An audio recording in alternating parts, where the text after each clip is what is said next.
Hello दोस्तों, Hindi audio book knowledge में आपका स्वागत है। तो बात करते हैं पुस्तक आपके अवचेतन मन की शक्ति से आगे।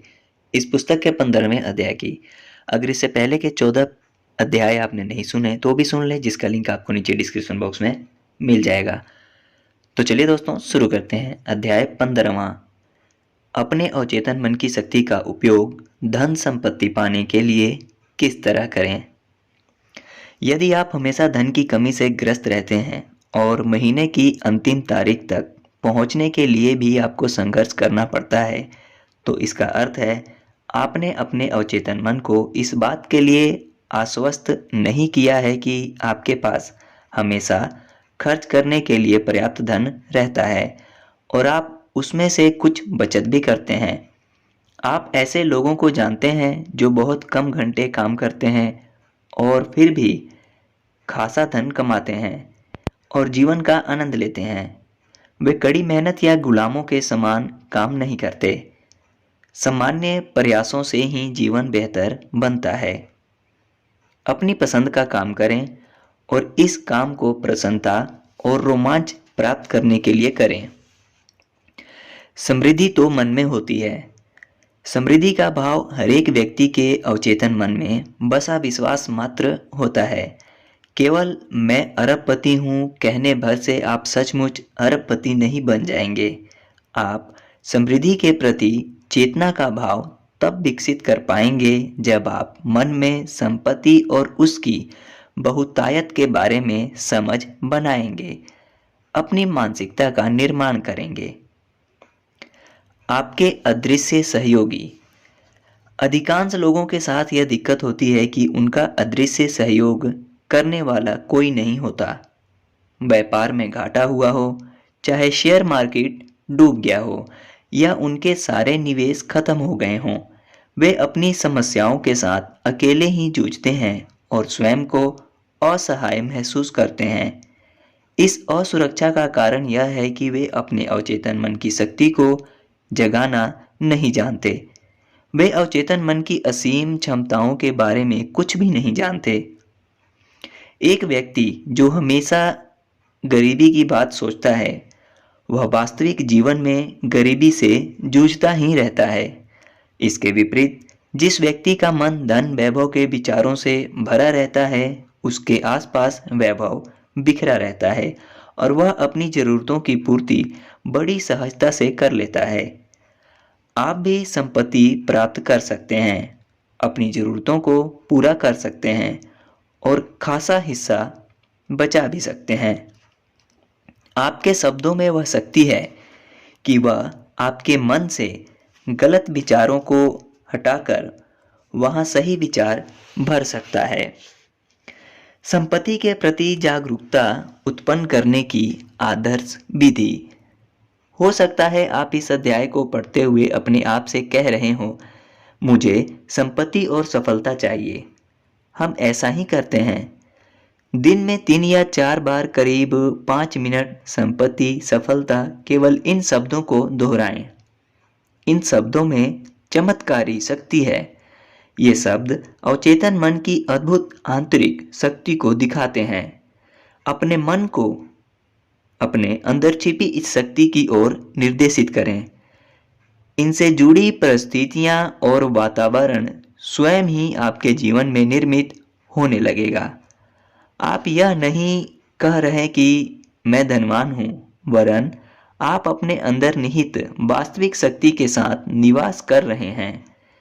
जब आप संपत्ति शब्द को दोहराते हैं तो इसे सुनकर आपके मन व कल्पना में कोई द्वंद्व उत्पन्न नहीं होता। आगे चलकर जैसे जैसे आप संपत्ति के विचार के साथ एक रूप होने लगते हैं, आप में संपत्ति की भावना अपने आप घर करती जाती है। संपत्ति की भावना ही संपत्ति का निर्माण करती है। इस बात को हमेशा ध्यान में रखें। आपका अवचेतन मन किसी बैंक की तरह है, किसी सार्वभौमिक वित्तीय संस्था के समान है। आप इसमें विचार के रूप में जो कुछ भी जमा करते हैं, यह उसे बढ़ाकर आपको देता है। यह विचार संपत्ति का भी हो सकता है और गरीबी का भी। आप संपत्ति को चुनें। अभी पुष्टि करते समय 3 चरणों को ध्यान में रखें। अध्याय 8 के आधार पर। पहला, अपनी अभिपुष्टि को अपने मन में दोहराएं। दूसरा, अपनी अभिपुष्टि को पुष्ट करने वाली किसी भविष्य या भूतकाल की घटना को अपनी कल्पना का हिस्सा बनाएं। तीसरा, अपनी कल्पना में सकारात्मक भावनाएं भी शामिल करें। यदि कोई व्यक्ति यह तो कहता है कि मैं धनवान हूं, मगर दूसरे और तीसरे चरण को अपनी अभिपुष्टि में शामिल नहीं करता, तो यह प्रक्रिया अधूरी रहेगी। जैसे कि हमने लिखा है कि अभिपुष्टि की भाषा को समर्थन देने के लिए कल्पना और उससे जुड़ी भावना का होना भी जरूरी है। यह वैज्ञानिक रूप से भी सिद्ध हो चुका है कि हमारा अवचेतन मन शब्दों को ग्रहण नहीं करता, वरन चित्रों को व उनके साथ जुड़ी भावनाओं को ग्रहण करता है। तीसरे चरण को सारी प्रक्रिया के सार या शक्ति के रूप में देखना चाहिए, जो आपकी कल्पना के चित्रों को बनाती है। आपके पास बढ़िया इंजन वाली एक सुंदर कार हो सकती है, मगर उस कार में यदि ईंधन ना हो तो उसका कोई उपयोग नहीं है। आप उससे कहीं नहीं जा सकते। आप अपनी कल्पना के चित्रों के साथ जब अपनी भावनाओं को शामिल करते हैं, तो वे इसके लिए ईंधन का काम करती हैं और तीसरे चरण की प्रक्रिया को प्रभावी बनाती हैं।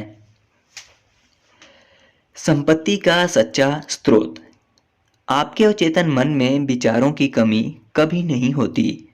इसके अंदर भी ढेर सारे विचार आपके चेतन मन की ओर आने के लिए तैयार होते हैं, और यही विचार धन के रूप में आपकी जेब में आने के कई रास्ते खोज सकते हैं।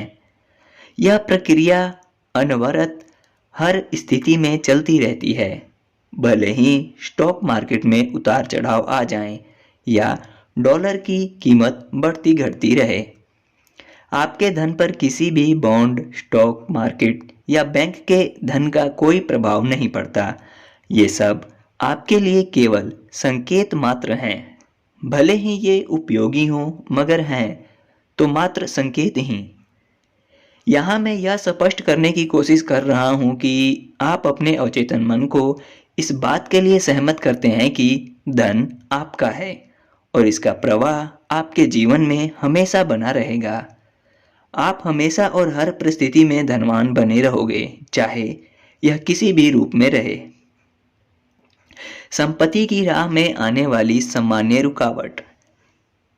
लोगों के मन की एक भावना ऐसी होती है जो संपत्ति के रास्ते बहुत से लोगों के लिए अवरोध कर देती है। लोगों के लिए धन प्राप्ति का रास्ता कठिन बन जाता है। यह भावना है ईर्ष्या या जलन की भावना।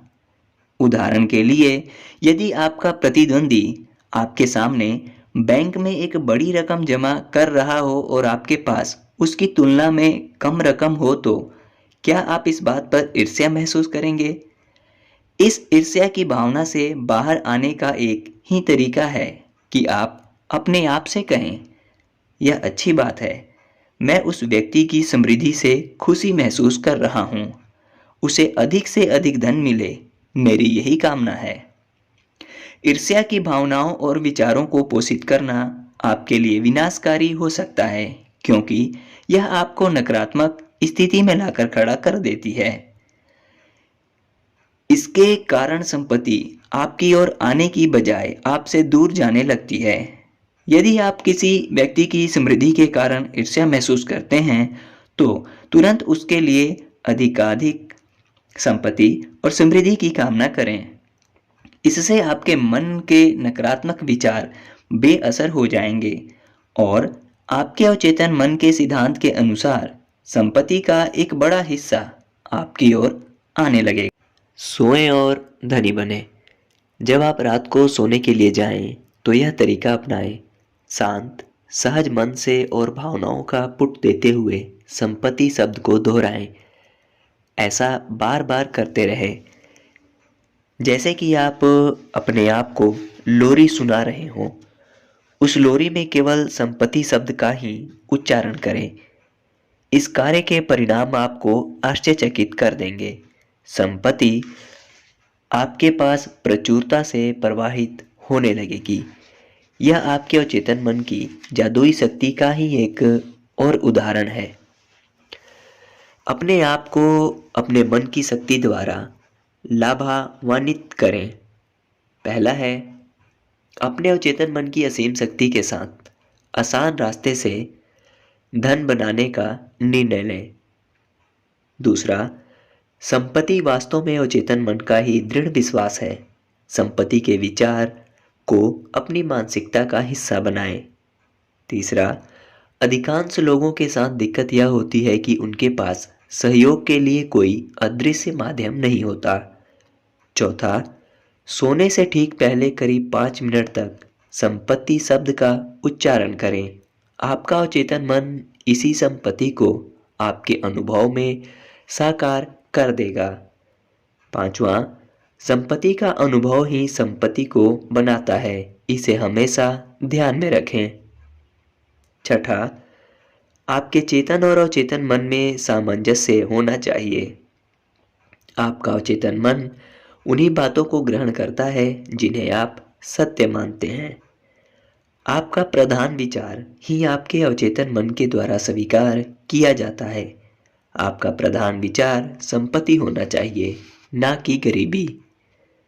सातवां, आप संपत्ति के बारे में अपने मन में चल रहे किसी भी संघर्ष से बाहर आ सकते हैं। इसके लिए आपको लगातार यह अभिपुष्टि करनी है, हर दिन और हर रात मैं समृद्धि की ओर अग्रसर हो रहा हूँ। आठवां है, ब्लैंक चेक लिखना बंद करें, अर्थात नकारात्मक बातें जैसे धन की कमी है, घूमने जाने के लिए पर्याप्त धन नहीं है, करना बंद करें। ऐसे कथन आपके नुकसान को बढ़ाते हैं। नौवां है, अपने अवचेतन मन में सफलता, संपत्ति और समृद्धि के विचार जमा करें और वह आपको इन्हें चक्रवृद्धि ब्याज सहित वापस करेगा। 10वां है, एक बार जो अभिपुष्टि आप होशो हवास में करते हैं, थोड़ी देर बाद उसे नकारने वाली कोई बात आपके मन में नहीं आनी चाहिए, अन्यथा आपकी अभिपुष्टि बेअसर हो जाएगी। 11वां है, आपके मन के विचार ही आपकी संपत्ति का सच्चा स्रोत हैं। आप अरबपति बनने का विचार कर सकते हैं और आपका अवचेतन मन इसमें आपकी सहायता कर सकता है। 12वां है, ईर्ष्या और जलन संपत्ति के रास्ते में रुकावट डालते हैं। दूसरों की समृद्धि में भी प्रसन्नता का अनुभव करें। धनी बनाम समृद्ध। यहाँ मैं जीवन में समृद्धि के वास्तविक अर्थ को समझाने के लिए एक टिप्पणी करना चाहता हूँ। समृद्ध होने का अर्थ अपने जीवन में संतुलन बनाने से भी है। आपने ऐसे व्यक्तियों की कहानियां पढ़ी होंगी जो सुबह 6 बजे बच्चों के जागने से पहले घर से निकल जाते हैं और उनके सोने के बाद घर वापस आते हैं। समृद्धि का पीछा करने की चाह अस्वस्थ जीवन शैली को जन्म देती है, जिसका परिणाम खान पान की आदतों का बिगड़ना, व्यायाम ना करना, नशे का आदी होना और अंत में उम्र से पहले कब्रिस्तान की राह पकड़ने के रूप में सामने आता है। समृद्धि के लिए पैसे की जरूरत पड़ती है, मगर धनी बनने के लिए किसी पैसे की जरूरत नहीं होती। मदर टेरेसा, गांधी जी और अन्य महान नेता हमारी नज़रों में धनी थे, मगर उन्हें इसके लिए किसी तरह की आर्थिक संपन्नता की आवश्यकता नहीं पड़ी। समृद्ध बनने की राह में संतुलन बनाए रखना ही समृद्धि की कुंजी है। संतुलित लोग अपने परिवार, स्वास्थ्य, समाज, अध्यात्म और निजी लक्ष्यों के बीच बेहतर संतुलन बनाए रखते हैं।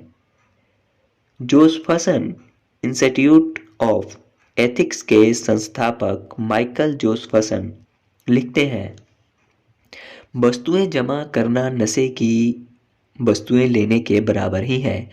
शरीर नशे का बड़ी जल्दी आदी हो जाता है और इसके प्रभाव को बनाए रखने के लिए आपको बार बार नशे की वस्तुओं का सेवन करना पड़ता है।